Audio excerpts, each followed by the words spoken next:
Boa noite a todos e a todas. Sejam bem-vindos a mais um encontro aqui do nosso grupo de estudos de Nietzsche. Hoje, segunda-feira, dia 19 de julho. Agora são 19 horas e 5 minutos. Hoje a gente vai conversar sobre os parágrafos de 5 a 8, aonde o Nietzsche ele faz uma transição do assunto, do tema da arte para o tema da filosofia. Ainda falando do ideal ascético, né? Da presença do ideal ascético para a filosofia, dentro de reflexões filosóficas. Bom, no parágrafo 5, então, depois de ter falado do Wagner, no final do parágrafo 4, o Nietzsche, ele começa descartando os artistas, meio que rapidamente, como foco do seu interesse.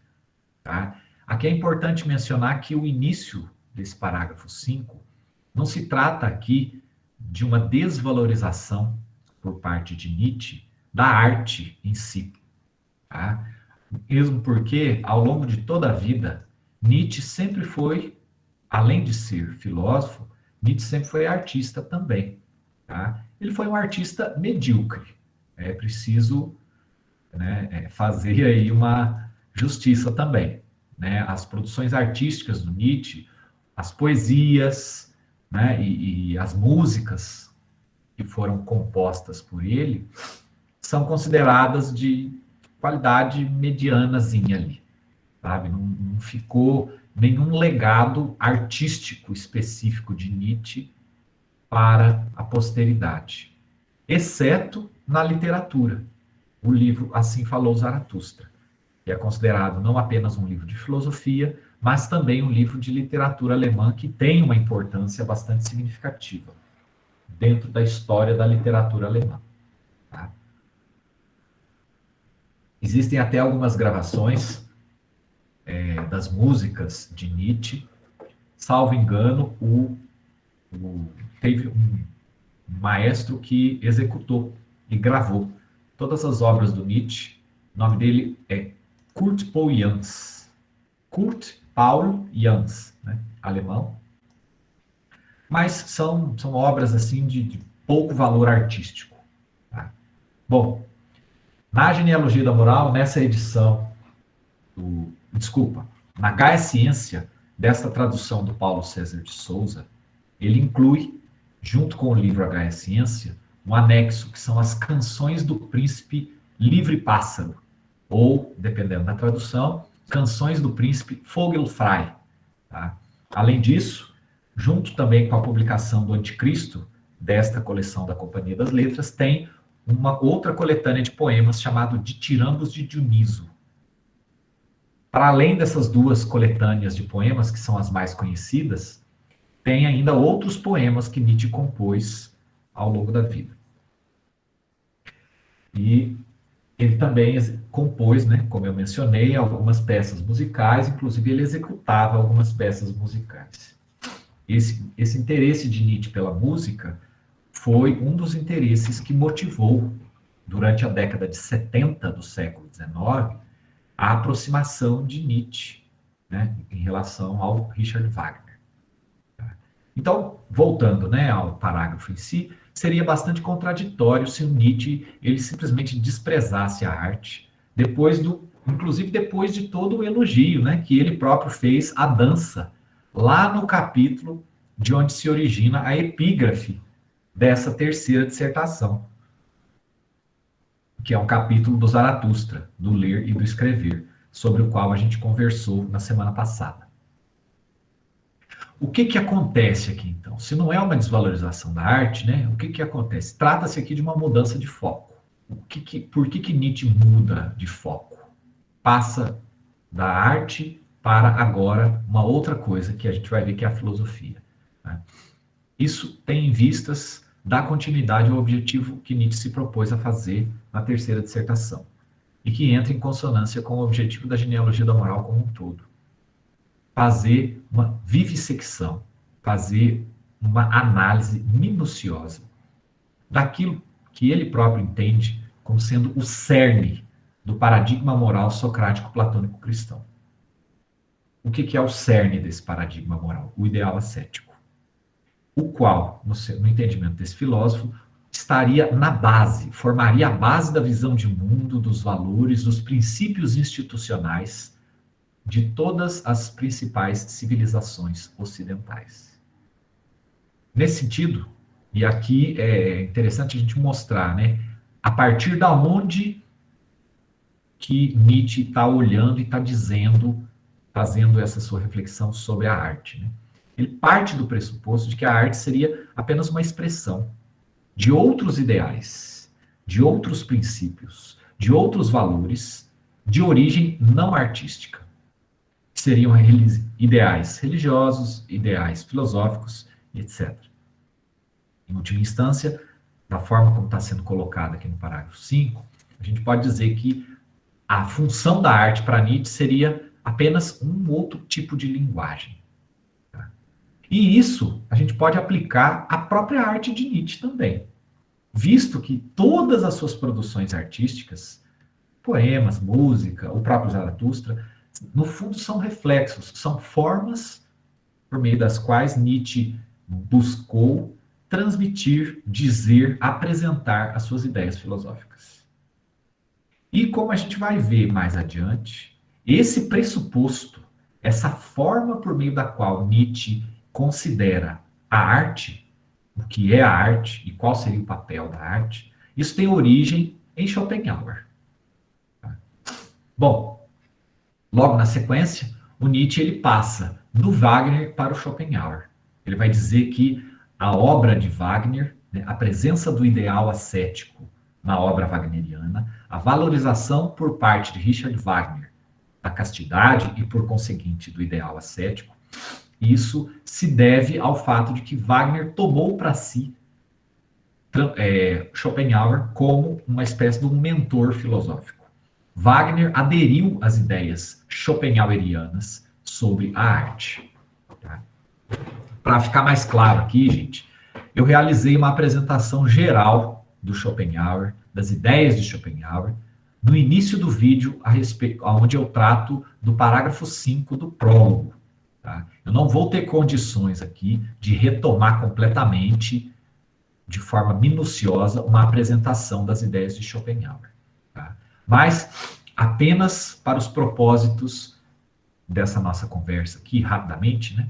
Schopenhauer foi um filósofo alemão, Arthur Schopenhauer foi um filósofo alemão que viveu, né, na primeira metade do século XIX. Ele foi contemporâneo do Hegel. Tá?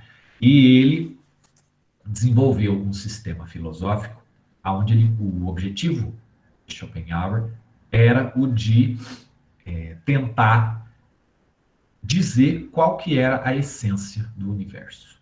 E ele denomina essa essência apropriando-se de um linguajar filosófico do filósofo Immanuel Kant, que foi um outro filósofo alemão, só que do século XVIII. Né? Schopenhauer buscava dizer qual que seria a coisa em si. Né? Que seria, em última instância, o que significa a coisa em si? Né? Significa aquilo que está por trás de todos os fenômenos, de tudo aquilo que a gente vê. Tá? Para tentar usar uma metáfora bastante instrutiva, podemos imaginar o seguinte: os fenômenos, toda a realidade que nos aparece, seria a tela do computador. E a coisa em si seria a placa-mãe do computador, o chip do computador. As características da coisa em si não necessariamente correspondem àquilo que nos aparece, do ponto de vista das nossas percepções sensoriais. É como se tudo aquilo que nós víssemos, ouvíssemos, sentíssemos através do tato, do olfato e do paladar, não fosse tudo, no fim das contas, uma tela de computador. Uma tela de computador que tem um monte de ícones coloridos, né? Que tem lá Google, navegador, Mozilla, Firefox, Google Chrome, Windows, Linux, etc. Agora, o chip de computador, para quem entende um pouquinho de engenharia de computação, sabe que o chip de computador não faz a menor ideia do que é Firefox, do que é Google, do que é, entendeu? Wikipédia, Tinder, Facebook, Instagram, e nada disso. O chip do computador é uma máquina que opera milhões de vezes por segundo micro-operações de natureza eletromagnética, registrando mais 5 volts, menos 5 volts. Essas operações de natureza eletromagnética são traduzidas como 0 e 1. Então, a base de tudo, de toda a computação, de toda a linguagem de programação que a gente entende hoje em dia é 0 e 1, uma sequência de 0, 1, 0, 0, 1, 0, 0, milhões. Tá? Em última instância, é isso. A partir desta linguagem binária de 0 e 1, é que os programadores, né, foram complexificando isso de formas, né, cada vez mais elaboradas, e eu também não saberia explicar muito sobre esse assunto. Né? O meu conhecimento sobre programação de computadores para por aqui. Tá? Mas é a partir dessa base binária de zeros e uns que os programadores de computador criaram, né, as diversas linguagens de programação, a linguagem C, a linguagem Java, linguagem Lua e por aí afora. Tá? E criaram os programas de computadores que, no fim das contas, o monitor do computador, ao traduzir esse monte de zeros e uns em imagens coloridas, ícones, músicas, vídeos, informações da internet, textos e etc, etc. Tá? No fundo, essa tela de computador, ela está traduzindo, na prática, uma coisa que não corresponde à essência do que está acontecendo dentro da placa-mãe, lá no núcleo de processamento.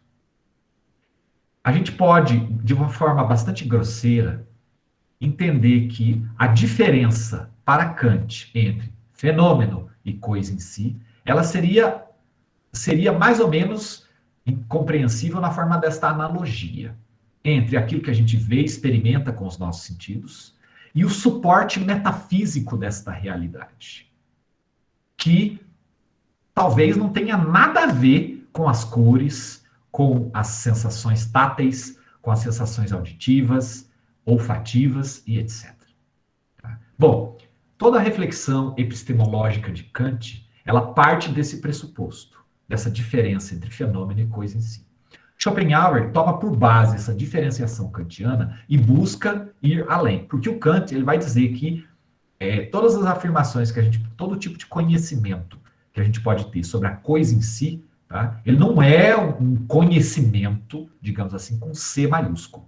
Trata-se apenas de especulações e de como é que vamos dizer assim, é um tipo de discurso que não tem uma natureza, que não pode ser considerado como um conhecimento epistemologicamente válido. Por quê? Porque a gente não tem como ter, né? Não tem como ver a coisa em si, sentir, nada disso. Tá?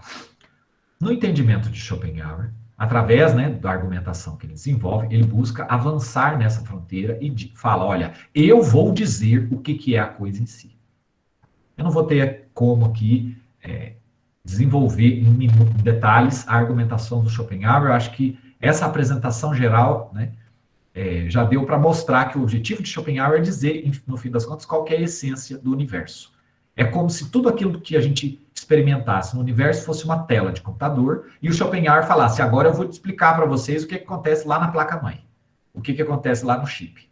E a essência do universo, o princípio metafísico de toda a realidade, é designado por Schopenhauer com o nome de vontade.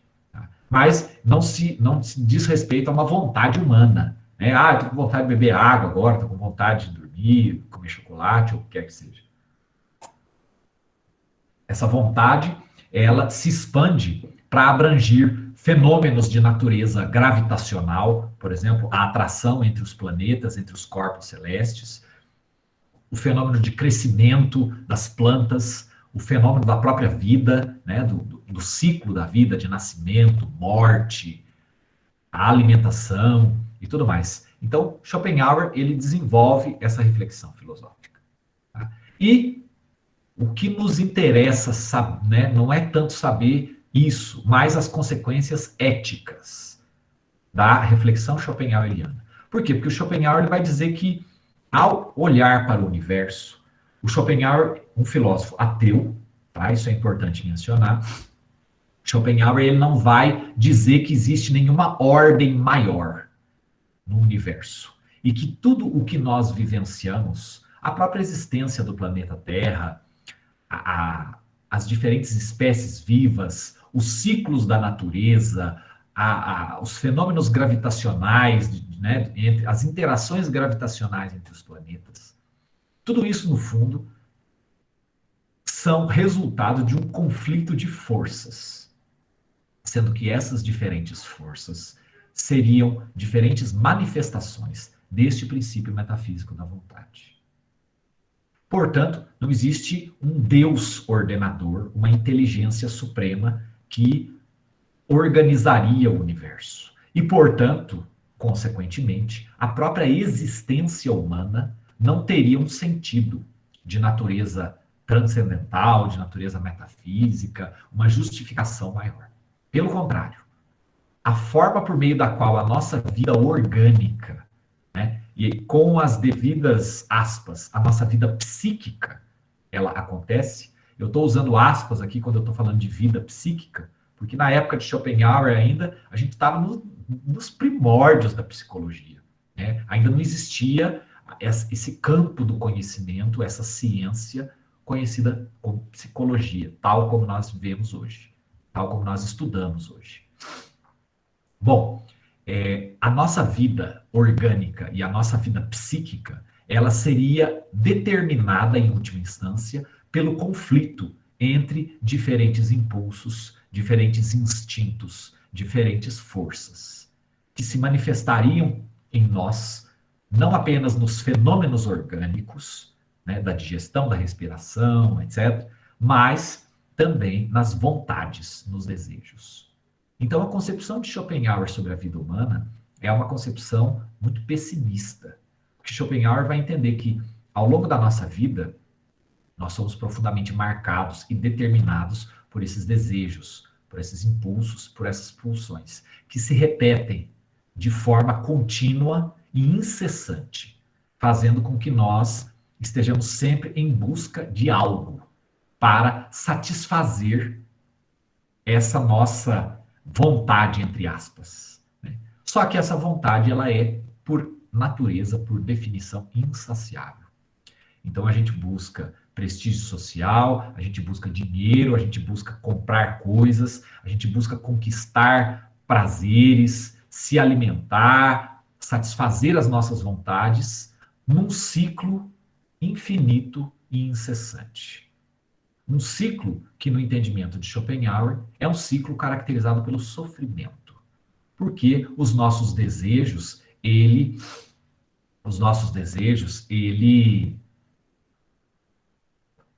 sempre, à medida em que eles são satisfeitos, imediatamente surgem novos desejos. E a sensação de satisfação de um desejo, ela é uma sensação extremamente fugaz, que Schopenhauer não vai denominar como sendo felicidade, alegria, êxtase, nada disso. Ele vai dizer que o que se segue à satisfação de um desejo é o tédio. Tá? Então, a nossa vida, segundo Schopenhauer, ela seria marcada por vontades não satisfeitas e tédio, quando a gente satisfaz essas vontades. Seguido rapidamente por outra vontade que surge insatisfeita. E assim a gente fica a vida inteira correndo atrás da satisfação desse monte de desejos. Bom, do ponto de vista da ética, a ética que Schopenhauer propõe para seria o melhor tipo de postura do ser humano perante a vida, no entendimento de Schopenhauer, seria uma postura que buscaria evitar esse sofrimento essencial, intrínseco à natureza humana. Como que se poderia fazer isso? Por meio do ascetismo, por meio da negação das nossas vontades particulares. a partir do momento em que nós negamos essas vontades particulares, a gente, ao mesmo tempo em que a gente negaria aquilo de mais essencial que existe em nós, e, portanto, nós negaríamos a nossa própria vida, mas com isso a gente escaparia, a gente conseguiria fugir do sofrimento. Bom, e como Nietzsche está falando do ideal ascético, agora, né, feitas essas observações iniciais, eu acredito que com isso fica um pouco mais claro por que Nietzsche faz a ponte de Wagner para Schopenhauer. Tá? Essa pergunta sobre o significado do ideal ascético, que antes estava focada nos artistas, lá nos parágrafos 2 a 4, agora passa para qual é o significado do ideal ascético entre os filósofos. E quando Nietzsche fala dos filósofos, ele fala aqui de Schopenhauer. E aqui vale uma observação interessante, tá? Vocês poderiam me perguntar, por exemplo, poxa, professor, mas né, Schopenhauer não é o único filósofo que existe. Ao longo de 2.500 anos de história da filosofia, teve aí dezenas de filósofos. Por que Nietzsche toma Schopenhauer como um exemplo e já expande isso para a filosofia? Essa é uma característica do fazer filosófico de Nietzsche. Quando Nietzsche busca avaliar, entender, dialogar com a sua própria época, ele escolhe deliberadamente algumas figuras exemplares, as quais, no entendimento dele, elas ilustrariam um determinado tipo de tendência de comportamento, um determinado exemplo de atuação de um paradigma moral, um determinado tipo de postura política, por exemplo, tá? Então, nesse sentido, Nietzsche ele trabalha com esses casos exemplares. Tá? Então, ele vai falar, a força do ideal ascético entre os artistas, mas ele só fala do Wagner. Né? Tem outros artistas, poxa. Por que ele não fala de outros artistas? Porque ele tem essa forma de refletir. Né? A gente poderia eventualmente questionar, dizer, olha, será que isso é válido? Né? Será que ele não está fazendo uma generalização um tanto quanto ampla demais? Caberia eventualmente aqui esse questionamento. Né? Mas essa é a forma por meio da qual ele nos apresenta o texto. Bom, fazendo, portanto, essa passagem do Wagner para Schopenhauer, ele continua discutindo, enfatizando agora qual que seria a função do ideal ascético dentro da filosofia de Schopenhauer. Tá? E mais, como a gente já viu no caso específico do Wagner, vale mencionar aqui também que, em se tratando desses casos exemplares, quando Nietzsche trata desses casos exemplares, ele também ele não está tão interessado em discutir, refutar os argumentos filosóficos do Schopenhauer.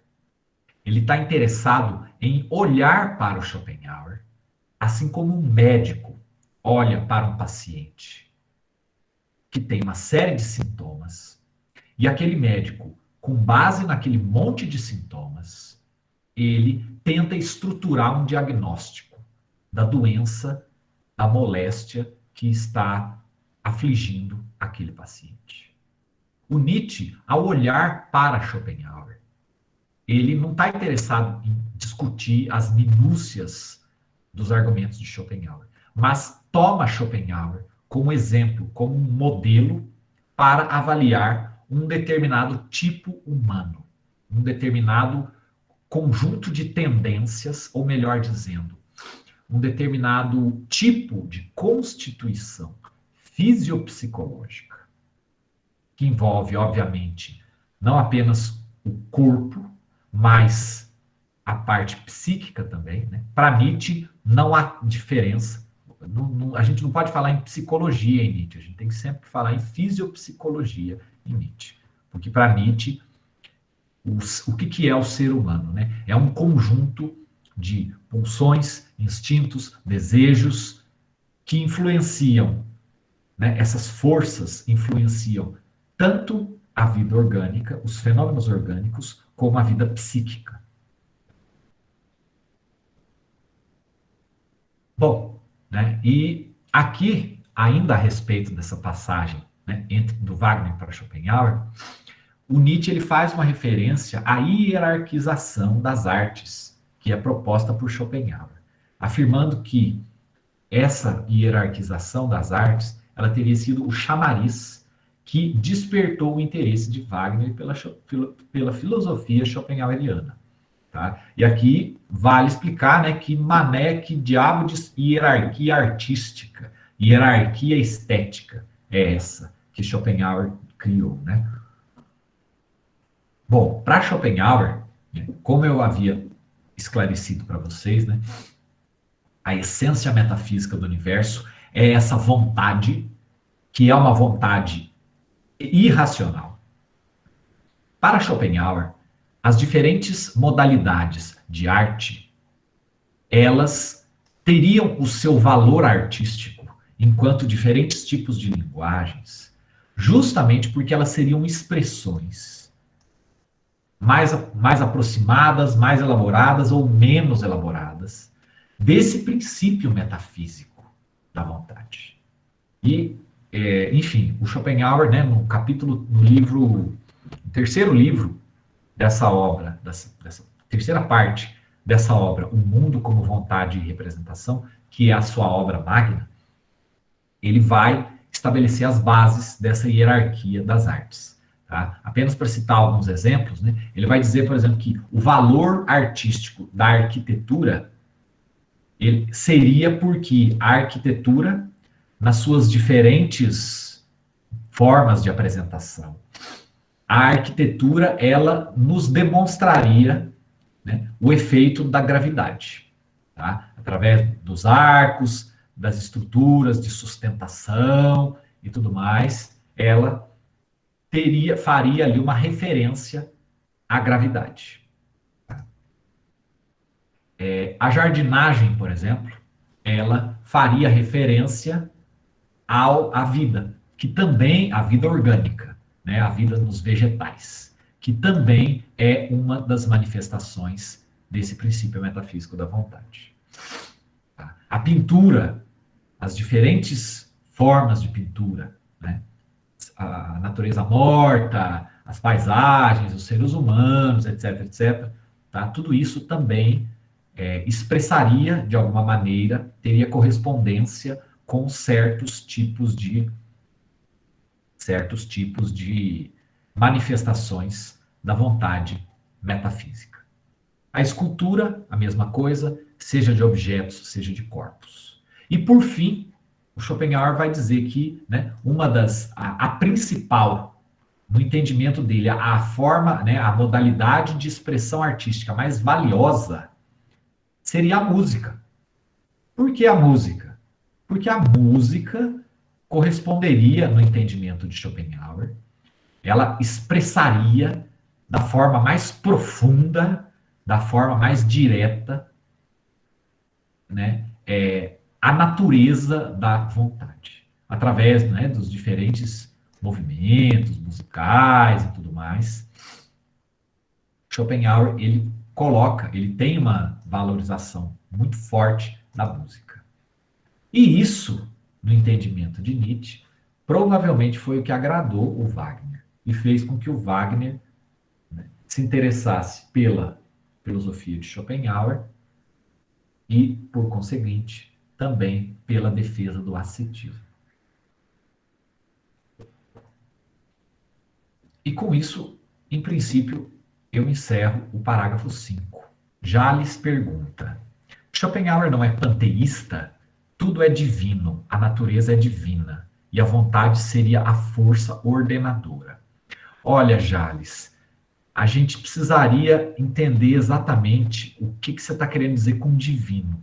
Tá? Porque, em se tratando do divino, né, quando você menciona, por exemplo, a vontade como força ordenadora, talvez essa concepção da vontade como uma força ordenadora, ela não seria uma concepção tão precisa ou tão correspondente à reflexão schopenhaueriana pelo seguinte motivo, né? A vontade seria a força motor, seria a força propulsora, mas que não tem ordem nenhuma. Tá? Porque a ideia de ordem pressupõe uma inteligência que ordena. E, no fundo, a vontade, a característica principal da vontade para Schopenhauer é ser irracional.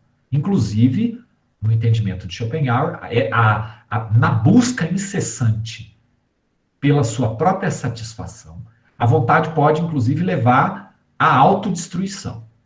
Tá? Enfim, ele pode citar como exemplo aqui, né? Tanto no âmbito dos animais, como no âmbito de certos processos orgânicos, tá? Que para satisfazer um determinado instinto, certas espécies de animais se matam. Tá? As próprias pulsões humanas, quando elas são elevadas a um grau, né, digamos assim, um grau doentio, seja a pulsão pelo alimento, pelo sexo, pelo vício em determinadas substâncias, isso leva o indivíduo à morte. Tá? E, nesse sentido, você falaria, nossa, mas a vontade, ela conduz à destruição da vida. Então, em certos casos, sim. Essa seria uma característica, uma dimensão dessa irracionalidade, desse princípio motor da humanidade. Eu não sei em que medida a gente poderia chamar isso de divino, né? Porque, geralmente, o adjetivo divino, ele traz em si um grau de valorização, até um certo grau de veneração. Schopenhauer não venera a vontade. Pelo contrário, a filosofia de Schopenhauer é uma filosofia profundamente pessimista. Nesse sentido, é uma constatação muito mais no sentido de uma triste verdade, do que uma constatação de natureza divina. Nossa, tive um êxtase divino agora. Né? Ou então, a gente olha para alguma coisa e fala, caramba, né? A natureza é divina. Schopenhauer, ele olha para a natureza, ele não vê ordem, ele vê disputa, uma contínua luta, a crueldade, a morte, a busca incessante pela satisfação, né? E que, inclusive, né, na natureza, transplantando isso para a sociedade humana, é a busca por poder, é a dominação, é a guerra, é a subjugação. Tá? É uma questão, obviamente, de ponto de vista. Tendo em vista que a filosofia de Schopenhauer é uma filosofia profundamente pessimista, a minha tendência seria não colocar a coisa como divina, e nem como força ordenadora. Seria um princípio irracional que move a humanidade. Tá? E que, por acaso, né, seria bem por acaso mesmo, né, gerou esse fenômeno que se chama vida. Mas que é um fenômeno temporário, é um fenômeno que não tem nenhum sentido transcendental e que caracterizado pela contínua busca pela satisfação. E nada mais. Verb pergunta.